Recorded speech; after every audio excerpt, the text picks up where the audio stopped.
Travel the Metrolink bike trails between Shield and East Main Streets, and you'll see the ghosts of Belleville's industrial past. The trail and light rail lines follow the old Louisville and Nashville railroads. It serviced Orban Stove, Excelsior Foundry, Enterprise Foundry, and other manufacturers. U.S. Smelting Furnace Co. was there too.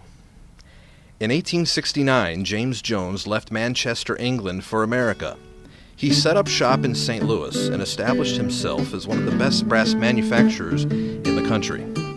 He moved to Belleville and founded James Jones Company in 1888. Jones died in 1900. Arthur Jones, his son, left California to take over his father's business and marry a Belleville girl, Georgiana Rogers.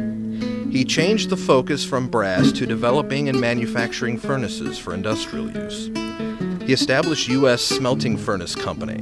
Arthur Jones built a new factory at 1200 East A Street on the L&N Railroad tracks and hired Dr. Andrew Malinowski as a consultant. Malinowski invented a rotating melting furnace. The furnace revolutionized the metallurgical and ceramics industry. Now listen to former employee Tom Schauner.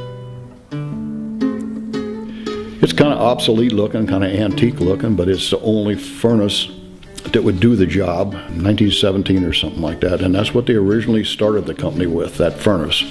All the time it was melting, the whole thing, the inner drum was rotating all the time, so it wouldn't sit and settle. It was constantly rotating, and you could tilt it and pour it at the same time as it was rotating.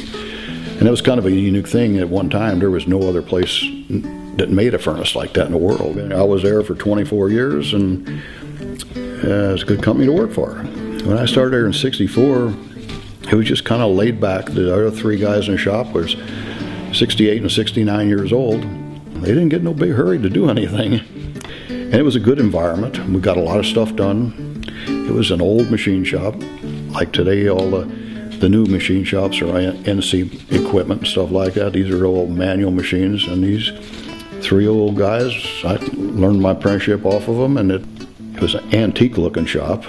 You know, there were so more modern machine shops in Belleville, but it was an experience. Started there when I was an apprentice and worked my way up to the foreman job, and we did shipping all over the world, made furnaces and that for all over the world, machine shop work, an incinerator, mixers, and a furnace company, till we were bought out in, I think, 1970, expanded from there, and then probably EPA pollution controls was a big thing to the company closing. After that, it just kind of went downhill a little bit, and I think that was about 1988, I believe, somewhere when the company finally closed. We survived all them years. Where the other companies kept growing and stuff like that, we just kind of stayed the same and just survived on what we did best.